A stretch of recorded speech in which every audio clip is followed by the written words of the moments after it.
Assalamualaikum warahmatullahi wabarakatuh.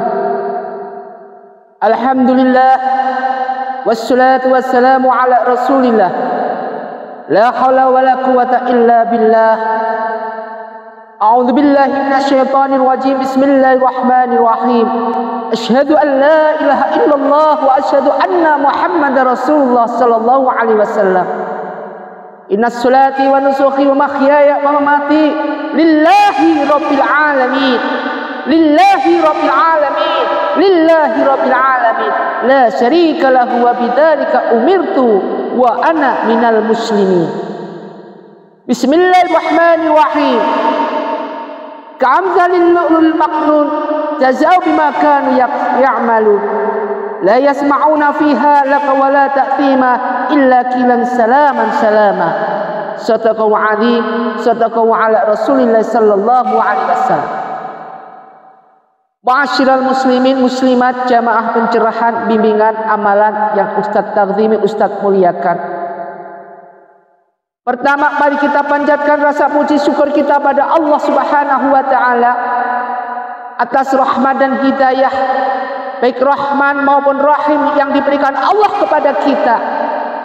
Salawat dan salam mari kita haturkan pada junjungan kita Nabi Muhammadin sallallahu alaihi wasallam.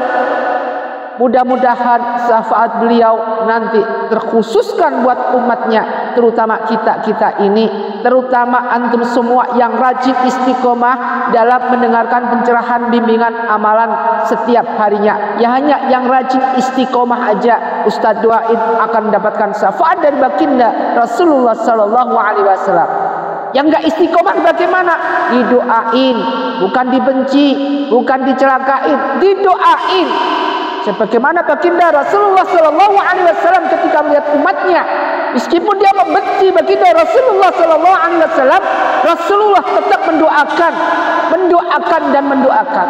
Tidak pernah tersirat dalam baginda Rasulullah sallallahu alaihi wasallam, dalam hati beliau untuk benci pada umatnya. Meskipun itu orang Yahudi, meskipun itu orang Nasrani, meskipun itu orang kafir, Rasulullah selalu doakan. Semoga ya Allah dibukain hati mereka yang belum sadar, didoain hati mereka yang masih tertutup dengan iman dan hidayah dari Allah Subhanahu wa taala, didoakan. Kalau kita memang umat baginda Rasulullah sallallahu alaihi wasallam, senantiasa kita selalu berpegangan dalam Al-Quran ini, berpegang dengan Al-Quran ini, dan senantiasa berpegang dengan sunnah Rasul. Kalau kita berpegang dengan sunnah Rasul, artinya apa? Artinya kita selalu yaitu melaksanakan sunnah Rasul. Termasuk ketika orang membenci kita, kita doain, kita sayangin. Bagaimana bisa menyayangi, bisa mendoain? Ini merasa berat sangat dan amat berat untuk mendoakan orang yang membenci kita. Padahal di balik ini pahalanya terdapat intan permata yang luar biasa, suatu gemerlapan dan menjanjikan surga ketika kita dibenci orang. Kemudian orang yang benci itu kita doakan dengan doa yang baik. Bukan kita umpat, bukan kita cemooh. Udah membenci kita, kita balas. Kita hajar mereka itu dengan apa? Dengan cemoohan. Kita hajar mereka itu dengan apa? Dengan kita mengumpulkan data-data mereka ngumpulin orang-orang untuk membalas dendam. Kapan berhentinya kalau seperti ini? Kapan terjadinya silaturahmi kalau seperti ini? Di mana antara umat Muhammad satu dan satunya saling berperang, saling memerangi, tidak ada yang mau mengalah dan tidak ada yang mau menyadari tentang dirinya dan kesalahan mereka masing-masing. Ma'asyiral muslimin muslimat rahmatullah. Makanya Allah bilang kepada hambanya dalam suatu firman Al-Quran ini, banyak dan harus kita pelajari agar jangan membenci satu sama lain. Apapun yang kita benci dengan orang, yang kita benci itu dengan tingkah laku dan sifat, kita tidak akan mati sebelum kita melakukan perbuatan apa yang mereka itu benci. Suatu misal, si fulan nakalnya minta ampun, suka nipu orang itu orang. Kita mengolok seperti itu, kita tidak akan mati sebelum kita juga menipu orang. Maka dari itu, omongan itu adalah doa. Lisan ini ada iblisnya juga ada malaikatnya. Iblisnya selalu menjerumuskan lisan ini untuk ke dalam mencemoohin orang, memfitnah orang, menggibah orang. Malaikatnya apa? Di malaikat ini ada ketika omongan itu adalah doa. Apa yang kita omongkan dikabulkan Allah Subhanahu wa taala. Meskipun itu omongannya jelek Ustaz, meskipun itu omongannya jelek, makanya hati-hati. Bukan karena tempat situasi, oh tempatnya di sini wingit, kalau ngomong hati-hati pasti terkabul. Bukan. Karena kanan kiri kita ada salah satu makhluk Allah, yaitu Raqib dan Atid, malaikatul muqarrabin. Kanan kiri kita ada orang yang tidak bisa kita lihat, tetapi dia melihat kita, bukan melihat kita saja, tetapi melihat tingkah laku kita.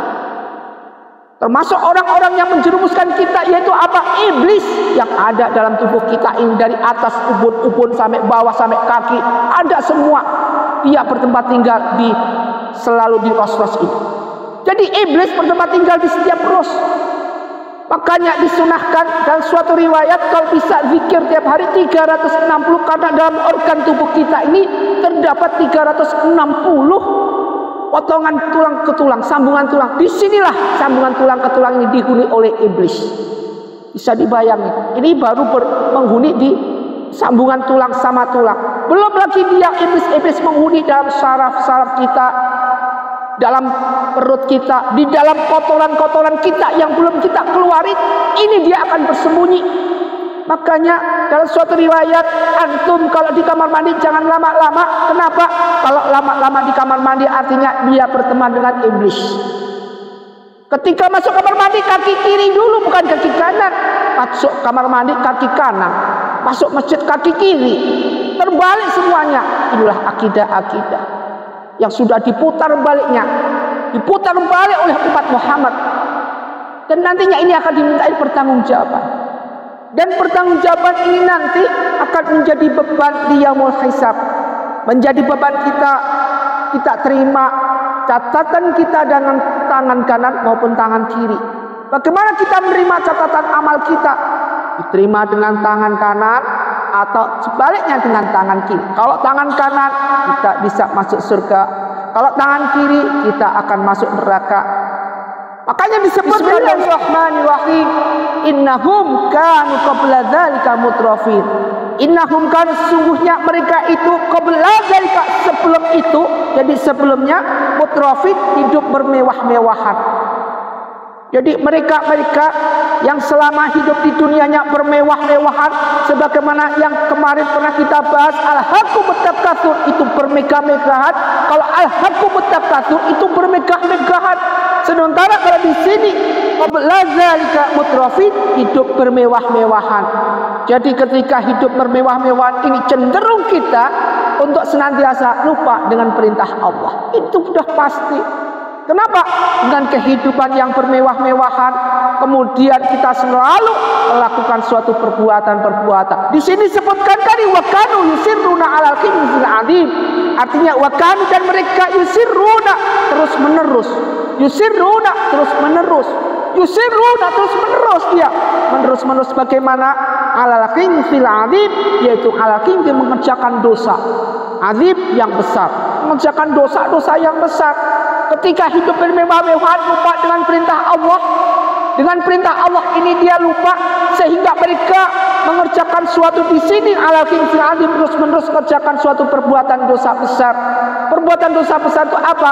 Salah satu penyakit yaitu satu adalah berbuat zina, baik itu zina muson, zina ghairu muson, zina laman maupun laman ain maupun laman qalbi. Semua dikerjakan karena merasa dirinya mampu, merasa dirinya punya. Dengan kemewahan yang dia punya, dia merasa dirinya sebagai diktatoris. Bilang A pasti A, bilang B pasti B, bilang C pasti C. Artinya apa? Mereka sudah cenderung menjadi seorang penguasa. Ini enggak jauh dengan sifat-sifat yang dimiliki Fir'aun. Sewaktu itu Fir'aun mendeklarasikan diri sebagai Tuhan, di mana mereka yang enggak taat pada dia akan dibunuh, dimasukkan di neraka, disiksa di nerakanya Fir'aun. Mereka yang disiksa di nerakanya Fir'aun masih ada iman kepada Allah Subhanahu wa taala, dia akan masuk surga sebagai syahid Allah. Tapi sebaliknya, mereka yang takut, yang jiwanya pengecut, takut dengan Fir'aun, maka mereka akan masuk jadi koloni-koloni Fir'aun. Artinya dia akan masuk ke neraka. Bal tu'thiruna al-hayatad dunya wal akhiratu khairu wa abqa. Dia akhirat selamanya, kekal abadi selamanya, tidak pernah ada habis-habisnya. Waktu 1 jam di akhirat sama dengan 1000 jam 1000 hari di dunia ini. Sudah terlalu lama kita hidup di dunia ini, tidak ada 1 jam. Tidak ada 1 jam di akhirat. Maka dari itu perlu kita pelajari, perlu kita garis bawahi bahwa segala sesuatu yang ada di dunia ini sifatnya fata morgana, sementara, tidak pernah, dan jangan sampai pernah terjadi pada diri kita untuk senantiasa bermegah-megahan di dunia. Cukup segala sesuatu. Rasulullah SAW mengajarkan kita untuk senantiasa sederhana dalam segala hal. Selalu mohon pada Allah. Kalau ada apa-apa kembali pada Allah Subhanahu wa ta'ala. Berdasarkan ayat di atas dengan bal tu'thiruna al-hayatad dunya wal akhiratu khairu wa abqa, ini menandakan waktu di dunia tidak ada seberapa dibandingkan waktu akhirat. Yaitu bahwa 1 hari di akhirat itu sama dengan 1000 tahun di dunia. Bisa dibayangin 1000 tahun di dunia. Sekarang mari kita hitung, ya, mari kita hitung 1000 tahun di dunia, 1 hari di akhirat. 1000 tahun di dunia adalah 24 jam waktu di akhirat. 24 jam waktu di akhirat. 1 tahun dunia adalah 24/1000. Jadi artinya 0,024 jam akhirat, jam akhirat. Kita hidup di akhirat tidak ada, cuma berapa jam? 0,024 jam akhirat. Bisa dibayangin loh, ini serius. Karena kehidupan atau umur umat baginda Rasulullah SAW tidak lebih dari 70 tahun. Coba bisa dilihat aja. Kalau dulu umat-umat Nabi sebelum baginda Rasulullah SAW selalu umurnya panjang, ada umurnya 1000 tahun, 780 tahun. Sekarang sudah digambarkan oleh baginda Rasulullah SAW cuma berapa? Ketika umur 40 kita sudah mulai logrek. Umur 50 sudah mulai sobek. Sobek apanya? Kan sobek segala-galanya. Sudah nggak bisa produktif. Sobek dalam hal ekonomi, sobek dalam hal suatu memikir. Sudah mulai banyak yang pikun, pikirannya sudah ngalor ngidul. Baru dikasih makan sama anaknya, minta lagi makan, mengadu domba sini sama situ. Sebagai orang yang sudah umurnya sudah mulai expired, tidak pernah meniti dirinya sendiri, umur-umur itu jengkelin. Kenapa jengkelin? Kenapa? Karena sering kadang-kadang mengadu domba mereka yang pikirannya pikun. Pikun kenapa? Pikun dalam arti lupa, pelupa. Makanya mereka itu yang pikun harus hati-hati. Antum punya orang tua pikun harus hati-hati. Jangan selalu mudah diterima omongan mereka. Orang tua antum karena apa? Bisa mengadu domba. Di sini sudah makan, bilang ke anaknya aku belum dikasih makan. Maka dari itu sebagai anak tugasnya adalah gantian dulu orang tua ngomong kita. Sekarang anak ngomong orang tua, sebagaimana orang tua memomong kita waktu kita masih bayi. Ma'asyiral muslimin muslimat rahimatullah.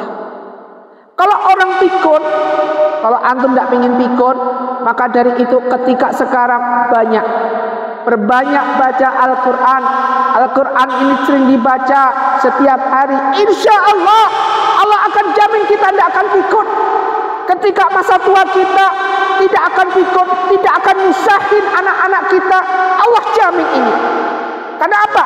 Karena wa may yatawakkal 'ala Allah fa huwa hasbuh. Ketika kita menjadi hamba Allah yang tawakal, iman selalu pada Allah, dijamin cukupi segala-galanya, tidak nyusahin anak. Cukupi ekonomi kita, tidak nyusahin anak. Inilah jaminan Allah Subhanahu wa ta'ala buat hambanya yang beriman. Kita beriman apa enggak? Kita kategori orang beriman apa enggak? Jangan sampai kita selalu hidup dalam bermegah-megahan, hidup dalam bermewah-mewahan, yang mana kehidupan ini melupakan kehidupan apa yang Allah perintahkan kepada kita untuk senantiasa ingat dengan alam akhirat. Makanya disebutkan dalam surat Al-Waqiah. Di situ disebutkan yang rajin-rajin kita baca surat Al-Waqiah, karena surat Al-Waqiah ini menjelaskan tentang keberadaan kiamat, keberadaan kiamat kubro. Kalau kita rajin baca surat Al-Waqiah, insya Allah Allah akan selamatkan kita dengan kekejaman di hari kiamat akbar nanti, kiamat kubro nanti. Bismillahirrahmanirrahim. Di ashabil yamin, untuk golongan kanan, sullatu minal awalin, segolongan besar dari orang-orang terdahulu. Wa sullatu minal akhirin, dan segolongan besar pula minal akhirin, dari golongan orang-orang kemudian. Waskabu simal, dan golongan simal itu orang golongan kiri, ma'askabu simal, alangkah sengsaranya golongan-golongan orang dari kiri ini. Jadi dua golongan kanan akan bahagia dengan menerima dia dimasukkan dalam suatu surga Allah, sementara golongan kiri dia dalam keadaan sengsara nantinya dan masuk dalam kepedihan siksa neraka. Di sini disebutkan juga sebagai golongan kiri fisamumi wa hamim, fisamumi dalam siksa angin yang sangat panas, wa hamim, dan air yang mendidih. Air yang panas mendidihnya minta ampun. Ini panasnya panas api neraka, bukan panasnya dunia. Mendidihnya api neraka, bukan mendidihnya air di dunia. Bisa dibayangkan 69 kali lebih panas daripada api panasnya di dunia. Wadhilli min yahmum, dan naungan min yahmum, asap yang hitam. Jangan asap yang hitam, gelap sekali. Kita aja kalau sekarang hidup di dunia, ketika hujan, sebelum hujan turun, kemudian mendung, kalau mendungnya itu tebal hitam, bagaimana perasaan kita? Ini perasaan kita terasa gimana? Terasa gelap. Perasaan kita terasa gimana? Terasa gelap gulita. Dibandingkan ketika kita melihat ada matahari terbit dari timur kemudian ke barat dengan suasana indah cerah, perasaan kita juga senang. Inilah gambaran-gambaran daripada siksaan neraka. La bari wa ala karib, dan tidak sejuk, wala karib, dan tidak menyenangkan. Sudah enggak sejuk, enggak menyenangkan dengan siksa-siksa yang begitu besar. Innahum kanu qabla dzalika mutrafin, karena kehidupan yang bermewah-mewahan.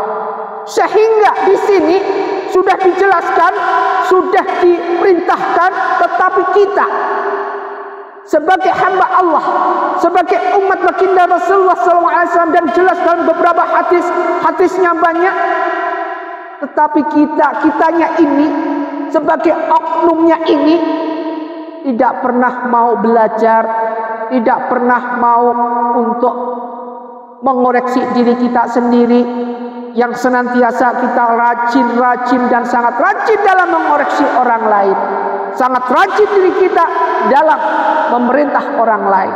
Tidak pernah kita perintahkan diri kita sendiri untuk ayo waktunya sholat, berangkat sholat, ayo waktunya ibadah, berangkat jamaah, ayo waktunya kita beramal, berangkat ambil segala sesuatu untuk menanamkan amal soleh yang bermunculan dengan husnul amal. Tidak ada ini semua. Ketika beramal soleh atau kita menanamkan sedekah, yang ditunjukkan atau yang ditonjolkan adalah pamernya nomor satu.